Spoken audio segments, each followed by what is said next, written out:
오늘 우리가 묵상하는 예레미야 22장 10절부터 19절까지는 세 명이죠. 세 명의 왕에 대해서 이야기를 하고 있습니다. 첫 번째로는 요시야 왕입니다. 하나님의 율법을 발견하고 개혁을 하려고 애를 썼지만 결국 여러 가지 이유로 잘 되지 않고 어느 날 젊은 나이에 갑자기 전쟁터에서 세상을 떠나야 했던 비운의 왕이 있는 거죠. 초심은 좋았지만 뭔가 엉키고 설켜서 잘 되지 않고 그리하여 갑자기 세상을 떠난 요시야 왕. 그 요시야 왕을 이어서 왕이 된 살룸 왕, 다른 이름으로는 여호아하스라고 이야기를 하고 있습니다. 여호아하스가 3개월 동안 유다를 통치하다가 잡혀가게 됩니다. 그래서 3개월 동안 통치를 하다가 잡혀갔던 짧은 왕위를 누렸던 왕이 있고요.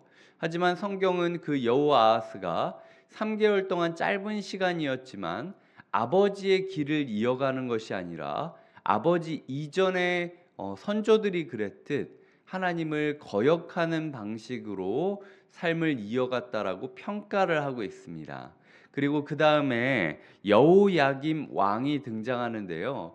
여호야김 왕은 11년 정도 통치했다라고 알려지고 있고, 나중에 36장인가에서 보면은 예레미야에게 거의 폭행 같은 행위를 행하기도 하는, 예레미야에게 참 안 좋은 일들을 많이 했던 왕이 여호야김 왕이다라고 보시면 될 것 같습니다. 예레미야는 요시야의 종교개혁으로 말미암아 뜨거웠던 분위기에서 태어나 그것이 한순간에 물거품으로 끝나는 것을 보고, 그리고 3개월 만에 돌아가는 것도 보고, 선을 이루려고 했던 노력은 이렇게 쉽게도 끝나는데 악을 행하고자 하는 노력은 11년간이나 흥왕하고 있는 것들을 보게 되었다라는 거죠. 그렇게 어두운 시대 속에서 예레미야는 어떤 메시지를 전했는지 함께 살펴보도록 하겠습니다. 오늘 말씀을 통하여 제 마음 가운데 울리는 메시지는요, 인생의 순간에 집중해야겠다라는 마음이었습니다. 요시야가요, 개혁이 잘 이루어지지 않은 채로 전쟁에 가게 되었을 때 내가 이렇게 빨리 세상을 떠날 거라고 상상을 했겠습니까? 그랬다면은 그때 그 전투를 앞두고 요시야가 어떤 기도를 하고 어떤 모습을 갖췄을까? 살롬도 똑같죠. 자기가 그렇게 여러 가지 그 왕궁에서의 정치 싸움을 이기고 왕이 되었을 때 3개월 만에 내 왕위가 끝날 거다라는 생각은 전혀 하지 못했을 것입니다. 여호야김도 한편으로는 그렇죠. 11년 정도 견고해지는 왕권 앞에서 이 정도면은 내가 선을 잘 타고 있는 거다. 친이집트 왕이었기 때문에 이집트에 공무를 보내면서 왕 생활을 했었는데, 내가 정치적으로 이렇게 줄을 잘 타고 있다라고 느꼈던 게 11년 동안의 여호야김 왕의 마음이었다라는 거죠. 하나님께서는 너의 삶이 한순간에 세상에서 떠날 수도 있고, 얻었다고 생각했던 건 3개월 만에 잃어버릴 수도 있고, 그리고 11년 동안이나 괜찮다라고 했던 것도 어느 한순간 저주로 바뀔 수 있다. 그러니까 오늘 이 순간 네가 나의 말씀을 따라 살아가고 있는지를 점검하지 않는다면 시간은 의미가 없다. 내가 너한테 여유 시간을 얼마나 주는지, 종말의 카운트다운을 얼마나 세든지는 상관이 없다. 네 마음이 준비가 되어야 된다라고 이야기를 하는 거죠. 오늘 우리의 삶이 어떻게 될지 우리는 아무도 알지 못합니다. 얻었다고 했던 것을 잃어버릴 수도 있고, 그리고 이제는 괜찮다라고 했던 게 한순간에 무너질 수도 있습니다. 심지어 내가 세상을 떠날 수도 있다라는 거죠. 하나님께서 그런 우리의 연약함을 인정하며 오늘 하나님을 붙잡으며 살기를 원하고 계시는 겁니다. 그렇기 때문에 우리는 오늘이 마지막이라는 마음으로 오늘 하루 하나님과 동행하시며 우리가 사랑해야 될 대상들을 사랑하며 보내는 것이 하나님께서 우리에게 원하는 삶의 모습이라는 것이죠. 두 번째로는 우리의 삶 가운데 탐욕이 있는지 점검해야 된다라는 겁니다. 이 여호야김이라는 왕은 이집트의 주를 타가지고 세워졌던 왕입니다. 이집트 주를 타서 세워지다 보니까 많은 부분에 있어서 이집트에 공물을 바쳐야만 하는 속국의 처지에 있던 사람이었어요. 근데 왕으로서 대다수의 수입을 이집트에 보내고 사람들이 그런 나를 보면서 쑥덕쑥덕거리는 것을 알고 있었기 때문에 오히려 그런 아픈 마음을 덮기 위하여 탐욕에 손을 대는 것으로 그의 욕망을 이어가게 됩니다. 뭐 어쩌라고? 내 이 정도도 못해? 라는 식으로 사람들에게 돈을 주지 않고 무리하게 왕궁을 건설하는 모습을 그리고 있는 것이 여호야김 왕이었다라는 거죠.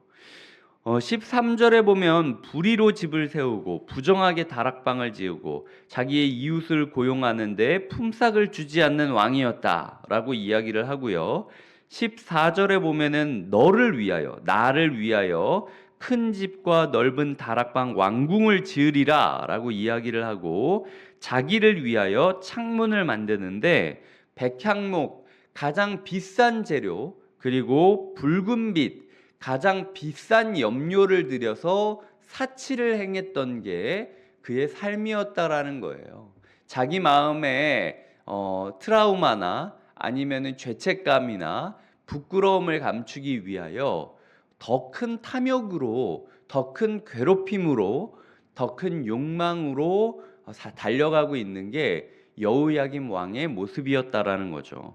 그래서 17절에 보면 그 눈과 마음은 탐욕, 무죄한 피를 흘림, 압박, 포악이다 라고 요약을 하고 있습니다. 우리의 삶에 욕망으로 인하여 주체하지 못할 정도로 달려가고 있는 것은 아닌가. 우리의 하루를 정리할 때에 탐욕과 무죄한 피를 흘림과 압박과 포악으로 가득 차 있는 것 아닌가. 이게 제가 우리가 무리하게 뭔가를 행하고 이런 얘기하는 거 아닙니다. 우리가 우리만의 왕국을 꾸미고 있는 곳이 있다라는 거예요. 가장으로서 가정에게 어떤 가장이 되어지고 있는가? 엄마로서 내가 우리 아이에게 어떤 통치권을 행하고 있는가? 교회의 지도자로서 내가 우리 교회 식구들에게 어떤 마음과 어떤 생각과 어떤 욕망으로 대해가고 있는가? 하나님께서는 다 알고 계시나라는 거예요. 우리의 삶 가운데 우리의 부끄러움을 더 큰 욕망과 사치와 탐욕으로 감추려고 하지 말아라. 오히려 겸허하게 자기의 옷을 찢고 하나님께 애통의 암으로 회개를 구하는 것이 우리에게 필요한 자세라는 거죠. 하나님께서는 그런 몸과 마음으로 우리가 우리의 가정, 우리의 교회, 이 사회 가운데 우리의 역할을 다하기를 원하고 계시다라는 겁니다. 말씀을 맺겠습니다. 오늘 말씀은 두 가지죠. 때가 얼마 남지 않았다. 두 번째로는 우리의 마음에 부끄러움을 욕망으로 덮으려고 하지 말고 솔직하게 드러내며 옷을 찢고 회개하는 아픈 마음으로 살아가는 것이 필요하다. 하나님께서는 죄를 지은 자가 3달 동안 죄를 지었어도 다시는 돌아오지 아니하리라, 다시는 이 땅을 보지 못하리라 라고 저주하고 계십니다.